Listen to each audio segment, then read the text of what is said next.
Good morning. Welcome to the First Universalist Church of Yarmouth. My name is Debbie Starkle. I am the church treasurer here, and I am also a member of the stewardship committee. And I'm very happy to be here and greeting you today. At First Universalist, our mission is to explore our faith, embrace this community, and to engage the world as spiritual seekers. May we take these words to heart. Following our service today, all are invited to join us for coffee and fellowship downstairs in our gathering room. We ask that you keep your masks. I'm supposed to take mine off. Oh well. We ask that you keep your masks on when not sipping coffee and respect the needs of others at this time. Before we begin our service, I have two announcements. First, on Tuesday evening, March 24th, Russian opera singer Pavel Sulyandziga will perform a concert across the street at First Parish, Yarmouth, from 6:30 to 7:30. The concert is free, but donations are encouraged, with all proceeds going to the Partners for World Health Ukraine Fund. Second, during coffee hour today, we offer a special welcome back to families. During our time of fellowship, Reverend Hillary will play games with the children in the sanctuary, allowing for parents to take their time enjoying coffee and catching up with friends new and old. We look forward to sharing this time together. Those are our announcements this morning. For news about other upcoming events in the community, please check out the Sunday morning news in your order of service in here. Now, I invite you to take a deep breath. As we settle into this time together, our music director, Sam Chandler, will now lead us into worship. Thanks, Debbie. Thanks for tossing it back to me, Sam. We'll do some music in a second. Good morning. How are you? Good? Nice day, huh? Yeah. I was away last week and I didn't get to wish you all a happy spring. So happy spring, my friends. We made it. How about those bird song in the morning? How about that 7 o'clock golden hour at night? That's nice. Feels like a miracle every year.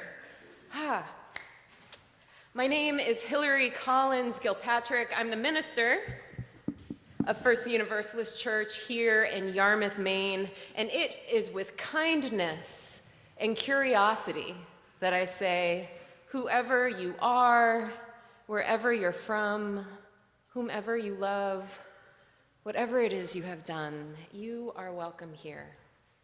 And we're so glad you're here. So if you can believe it, today is the last Sunday of March already.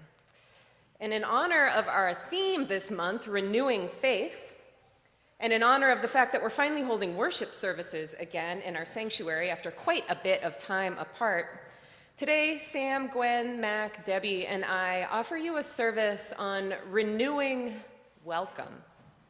In the next hour, we'll take time to celebrate our gathered community, remember who we are together, and consider what is possible when we accept ourselves as we are and act from there. Our opening words are a poem by the Irish Indian poet Nikita Gill. And yes, this poem's got kind of a heavy title, but its verses speak of very achievable joy and hope. The poem is entitled, Reasons to Live Through the Apocalypse. Reasons to live through the apocalypse. Sun rises, people you have still to meet and laugh with. Songs about love, peace, anger, and revolution, walks in the woods. The smile you exchange with a stranger when you experience beauty accidentally together. Butterflies. Seeing your grandparents again. The moon in all her forms, half or full. Dogs. Birthdays and half birthdays. That feeling of floating in love. Watching birds eat from bird feeders, the waves of happiness that follow the end of sadness. Brown eyes, watching a boat cross an empty sea. Sunsets, dipping your feet in a river. Balconies, cake. The wind in your face when you roll the car window down on an open highway. Warm cups of tea on cold days. Hugs. Night skies, art museums, books filled with everything you do not yet know. Long conversations, long lost friends. Poetry.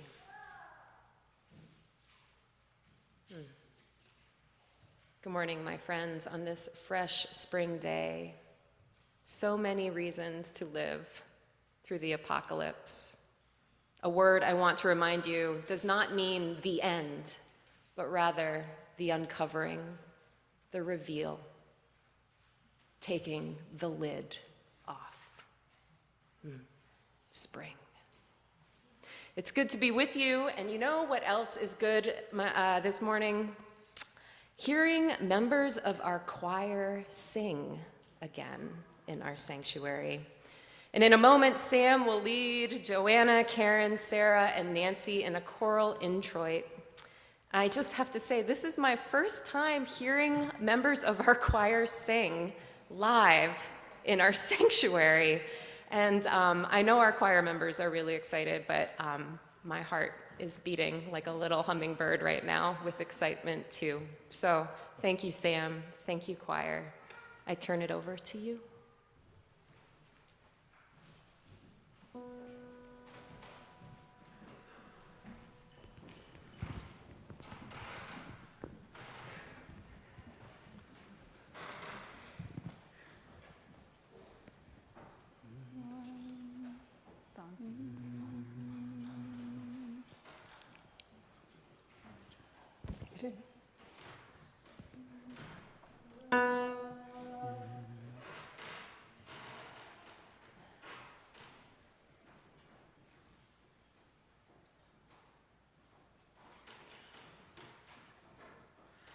When windows that are black and cold are lit anew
heart's beating.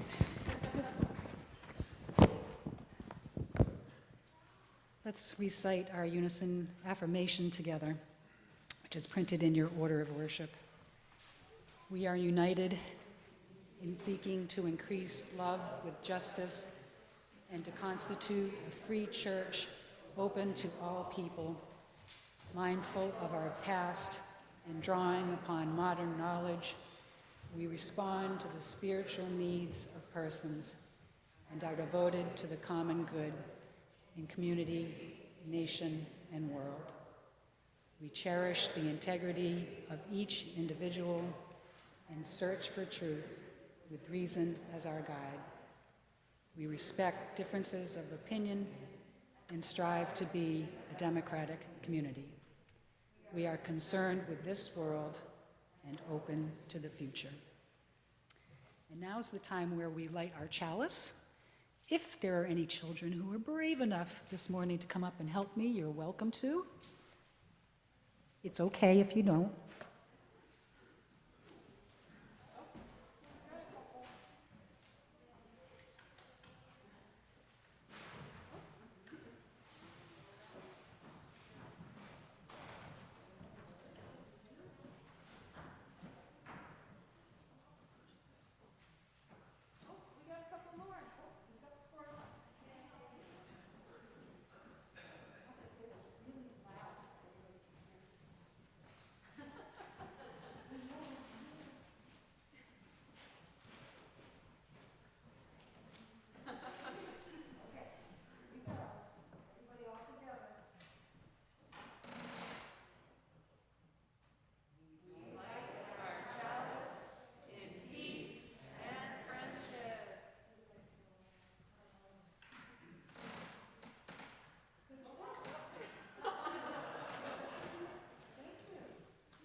Thanks, everybody.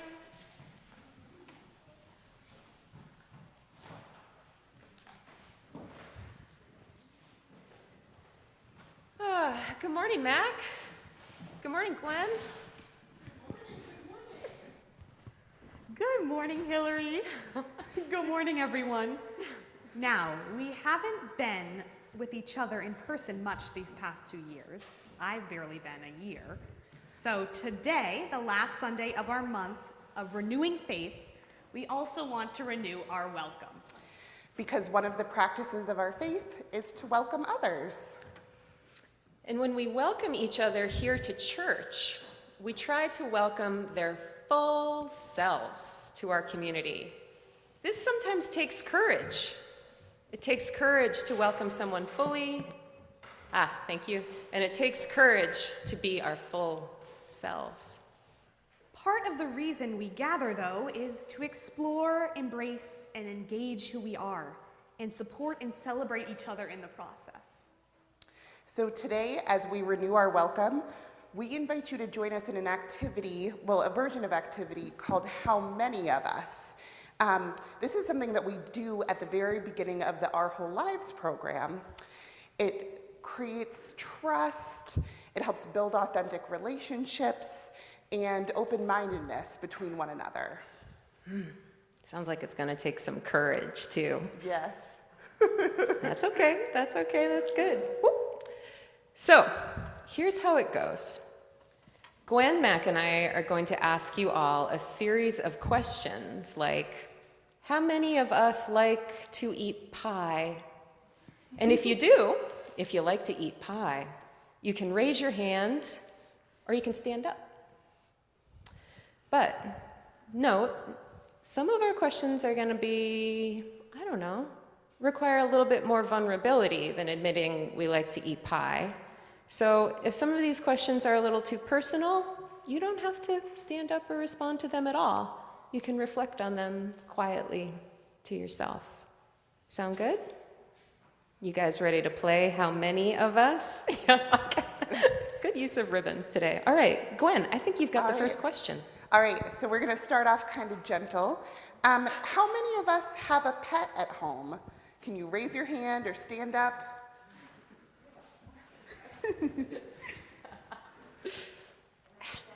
And then then you can sit sit down. Thank you. Y'all You're got it. gonna get your squats in, your cardio in this morning. How many of us have house plants or a garden at home? Oh yeah, oh yeah. Right? How many of us have an altar at home?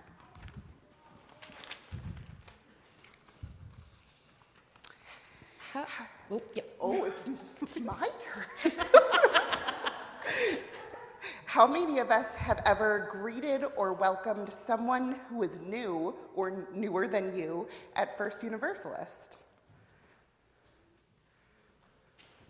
How many of us have ever seen someone who you thought was new, but were too nervous to introduce yourself? Very human, very human. How many of us believe in the power of prayer?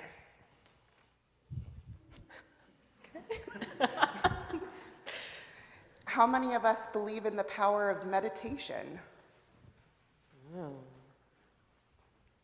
How many of us regret something we did in the past?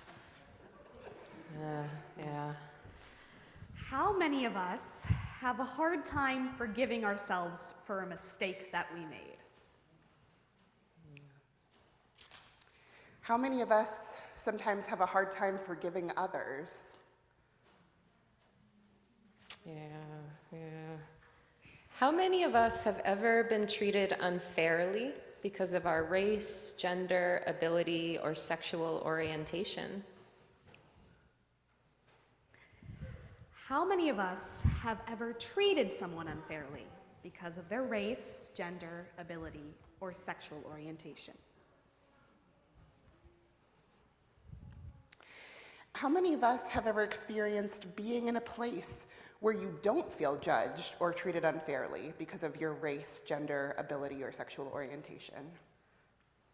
Yeah. Okay, last one. This is a big one. How many of us believe in the inherent worth and dignity of all beings?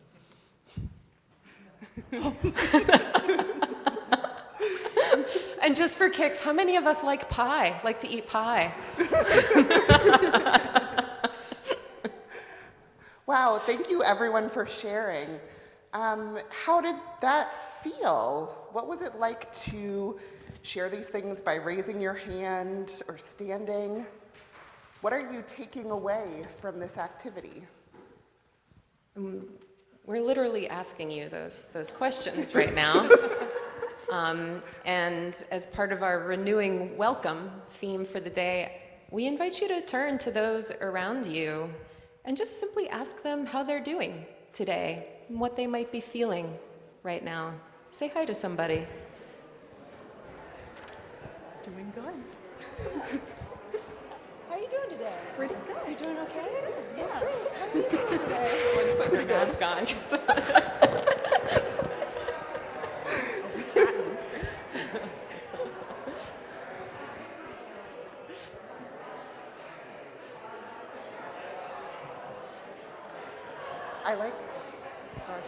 I like that some folks are like crossing the aisle, like really. Wow. Okay. Okie dokie dokie dokie. This is the rest of the service. This is it. Yeah. This is we're Chit-chat. done. Yep. Well, guys.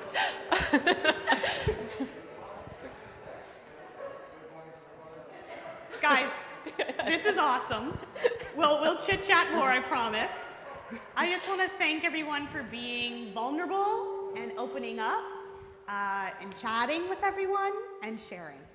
This type of deep and authentic sharing of truths about ourselves helps create trust throughout our community. And now we're going to share one last thing together before Mac and I lead the children off to Children's Chapel. We're going to do our children's blessing. So it goes like this. We are Unitarian Universalists, people of open minds, loving hearts, and helping hands. And now any kids are welcome to join us in Children's Chapel. We'll go right out through the back. All right.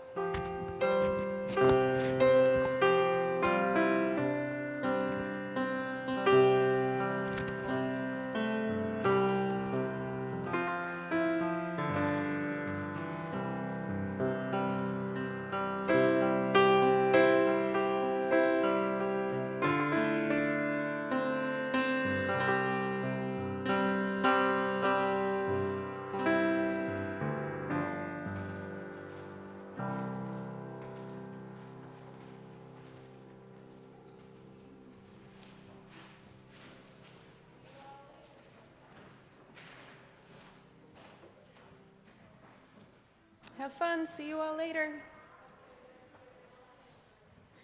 How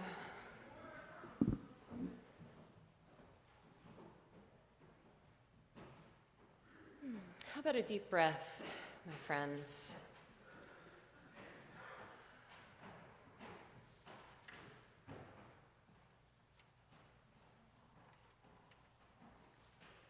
We now come to the time in our service.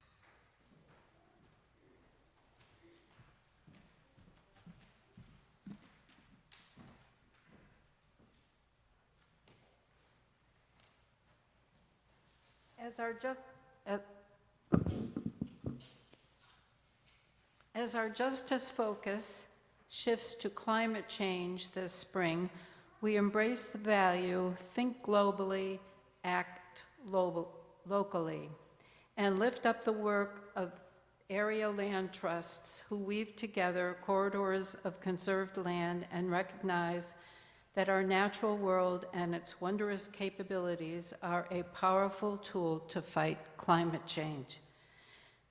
This week's half plate is for our local Royal River Conservation Trust, which expands preserved networks and offers nature walks for exploration, learning, growth, and nourishment of the soul. Your generosity is gratefully received. For those in the sanctuary this morning, we will once again be passing the offering plate to one another. For those gathered on Zoom online, we are invited to make your offering using the donate button in the order of worship. By clicking this link, you will be taken to Give Butter, a virtual giving site that accepts a card number, PayPal, and Venmo accounts.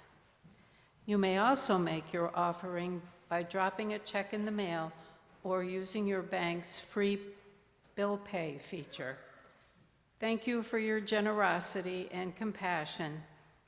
Thank you again.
Thank you all for your generosity this morning. Thank you, Sam, for the beautiful music. I could have listened to you play that for probably another 25 minutes more. That was nice. Our reading this morning is a short teaching from the American Tibetan Buddhist nun Pema Chodron. It's entitled Loving Kindness and Meditation and can be found in her book, Comfortable with Uncertainty, Teachings on Cultivating Fearlessness and Compassion. She writes, when we start to meditate or to work with any kind of spiritual discipline, we often think that somehow we're going to improve, which is a subtle aggression against who we really are. It's a bit like saying, if I jog, I'll be a much better person. If I had a nicer house, I'd be a better person. If I could meditate and calm down, I'd be a better person. Or the scenario may be that we find fault with others. We might say, if it weren't for my husband, I'd have the perfect marriage.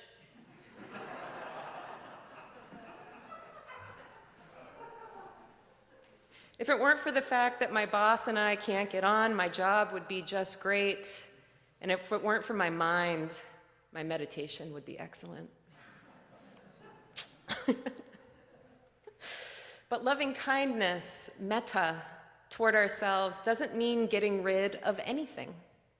Metta means that we can still be crazy, we can still be angry, we can still be timid or jealous or full of feelings of unworthiness. Meditation practice, spiritual practice, isn't about trying to throw ourselves away and become something better. It's about befriending who we are already. The ground of practice is you or me or whoever we are right now, just as we are. That's what we come to know with tremendous curiosity and interest. Curiosity involves being gentle, precise, and open, actually being able to let go and open. Gentleness is a sense of good-heartedness towards ourselves. Precision is being able to see clearly, not being afraid to see what's really there. Openness is being able to let go and open. When you come to have this kind of honesty, gentleness, and good-heartedness combined with clarity about yourself, there's no obstacle to feeling loving kindness for others as well.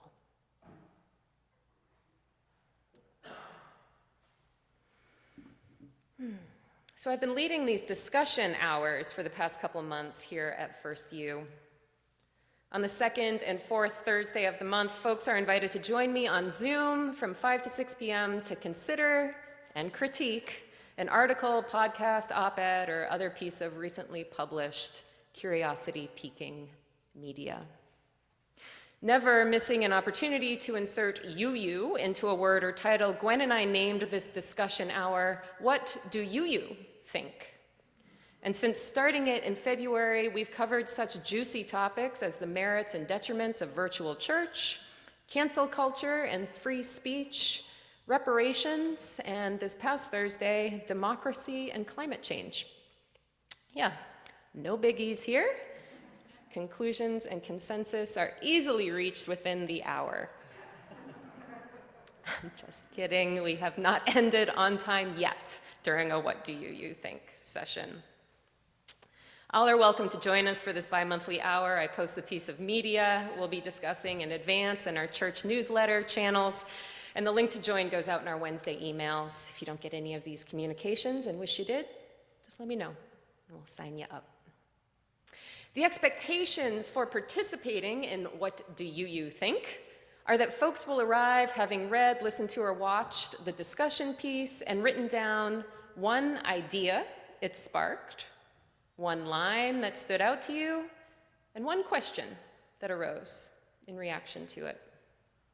And at the start of the hour, I also request that during our time together, everyone speaks with kind and curious intentions, listens with kind and curious intentions, remains conscious of who is speaking and who is not speaking, and respects the inherent worth and dignity of all gathered. Guidelines like these are, for me, one of the main reasons to belong to a spiritual community. Because in my day-to-day life, speaking and listening with kindness and curiosity, staying conscious of who's speaking and who isn't, and respecting everyone's inherent worth and dignity are, more often than not, purely aspirational intentions.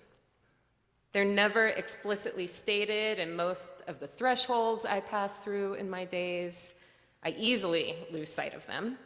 And rarely do I feel that the collective around me are modeling and upholding these practices. Here at church, though, in our spiritual community, such aspirational intentions are what we do. They're commonplace, practiced, upheld, clearly stated, even assumed of one another. How cool is that? Our unison affirmation offers some such guidelines, and I spoke a few weeks ago about how simply powerful I find our chalice lighting blessing to be. Though here at First U, we don't have an expressly stated covenant at the moment, a topic I'll probably explore more in weeks to come as we get closer to the installation ceremony, we do have plenty of aspirational, and if you ask me, practical and practice guidelines regarding the ways we want and try to be with one another, and the ways we want and try to be with ourselves. At our What Do You Think this past Thursday, a handful of us gathered to discuss a recent blog post by Sue Inches. Sue is local to Yarmouth and has a background in public policy and environmental activism. She recently published a book entitled Advocating for the Environment: How to Gather Your Power and Take Action, which I know some of you are currently checking out. The post we discussed by Inches was entitled, Climate Report Provides Hope for Democracy. And you can find it on her website if you want to read it. In the post, she considers the recent, extremely dire and downright frightening report from the International Panel on Climate Change. And I will be fully honest with you, my friends. When I first read Climate Report Provides Hope for Democracy, I balked at that title. Yes, though I aspire to be more positive about people and our potential for goodness, given the many missed opportunities to come together and slow climate change, cynicism, sadly, is often my first reaction when I read such optimistic notions. And yes, I know my cynicism is just a quick and easy eye roll that pushes away my great feelings of grief and helplessness. Feelings I know many of us have been struggling with for some time. Though I'm sorry to say I do not have the key to slowing climate change, nor do I know the way to mend the governmental divide, stop the Russian army and the pandemic, bridge the wealth gap, dismantle white supremacy, or ensure the safety, health, and well-being of all sentient beings. Is that funny? Okay. Sure, let's laugh. I can tell you the way I've been handling it all is by trying to keep my cynicism under control and trying to just be kind to others, kind to myself, kind to the world. Speaking, acting, listening with kindness and curiosity in my days. Though sure, being kind isn't nothing, but I'd be kidding you if I told you that I felt like I was really making a difference in the rapid global warming of our blue boat home by trying to be kind throughout my days. Acting with kindness can momentarily assuage my feelings of uselessness, but it doesn't really shorten that long shadow of hopelessness I feel cast on my days. However, when I decided to lower my cynical shield and read on in Climate Report Provides Hope for Democracy, I was struck by a passage. Sue Inches writes, "I have long envisioned that we are on a journey towards global democracy. Part of global democracy is a caring economy. In this economy, life and well-being are our highest priorities, rising above the maximizing profits and unlimiting wealth for a few. Caring for people in the earth should be the principle on which exchange of goods and services is based. To move towards this caring economy, we need robust civic engagement, fair consideration of diverse perspectives, and broad participation in decision-making." She concludes, "As dire as the climate report's findings are, we know what to do. And in our smaller worlds, we're doing it. Each time we listen to diverse views, focus on solutions, work across sectors, communities, and institutions, we're taking steps in the right direction."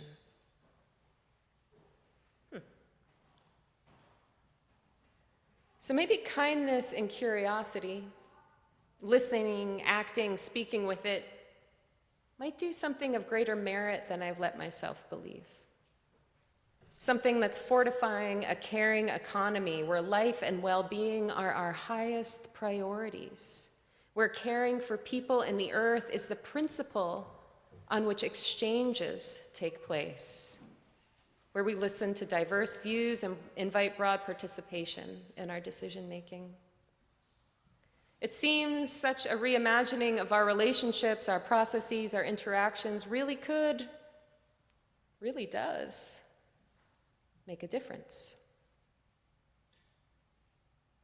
As I worked through these realizations, reading and rereading Sue Inch's post, and then considered them some more in our What Do You Think discussion a couple days ago, I found myself returning for the millionth time to one of my most cherished teachers, Pema Chodron, and her continual lesson that we must drop the storyline. That is, become aware of the stories we repeatedly tell ourselves and let them go. So our more authentic, that is, our more messy, imperfect, honest, love-filled, and in need of love selves can emerge. In other words, lower the shield of our cynicism and see what's actually going on out there. In the passage I shared from Chodron as our reading this morning, she warns practitioners against the idea of wishing we were better than we are.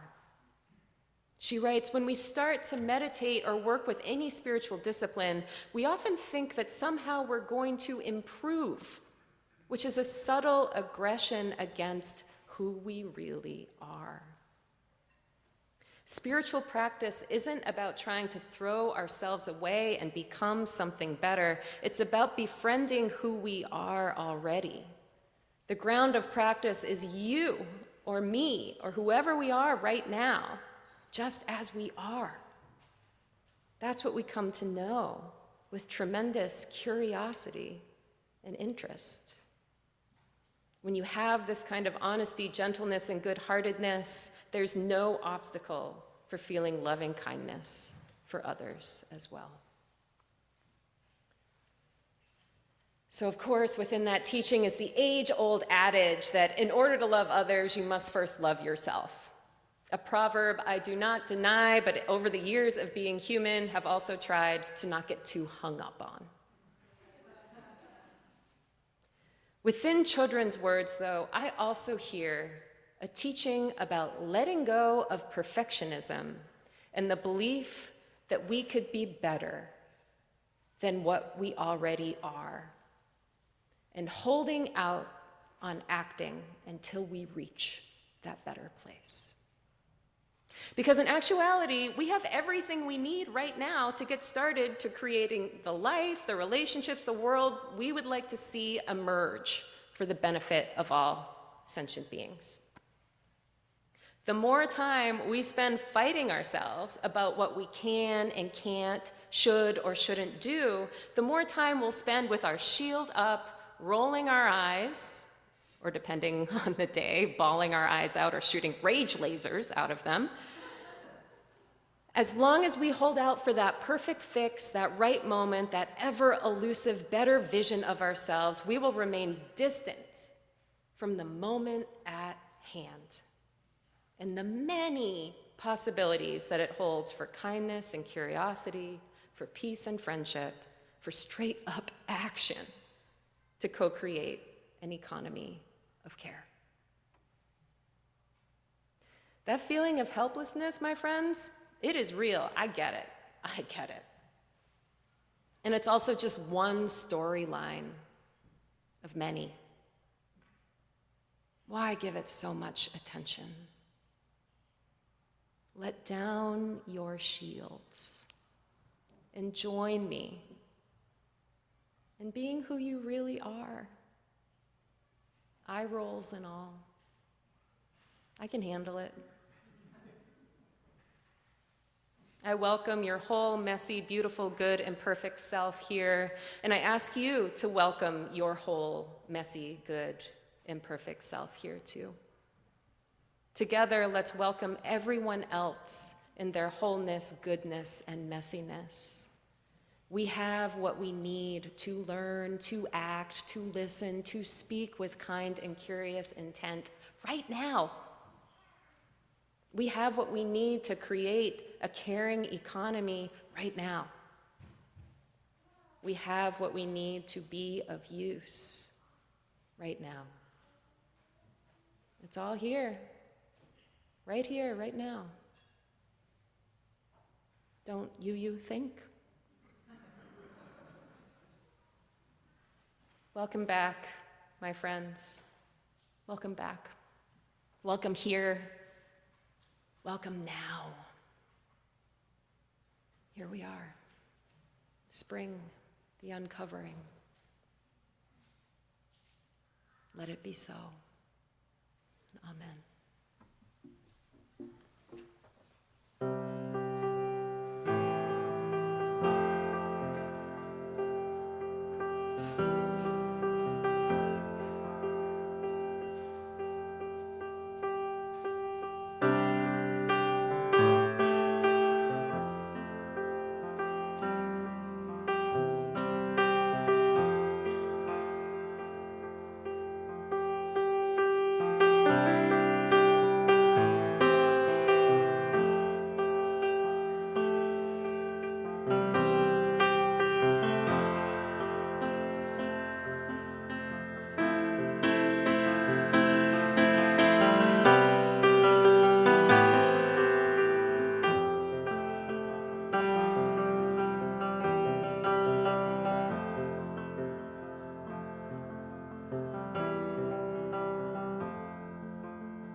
Thanks, Sam. Thank you, Jennifer. Thank you, Pete.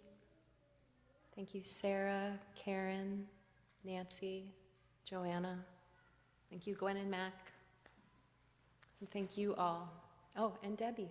Thanks, Debbie. Didn't see you. And thank you all for being here this morning. It's good to be together. Won't you join me for a closing moment of prayer, my friends?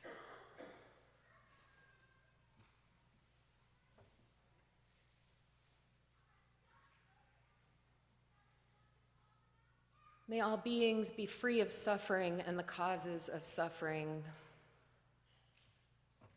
May all beings experience profound joy in the causes of profound joy. May we speak with kind and curious intent, listen with kind and curious intent,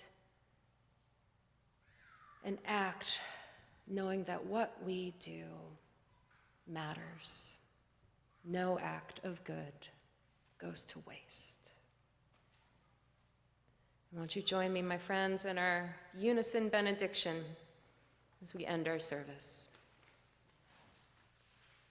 For those who come here seeking God, may God go with you. For those who come embracing life, may life return your affection. For those who come to seek a path, may a way be found and the courage to take it step by step. Have a good day, my friends.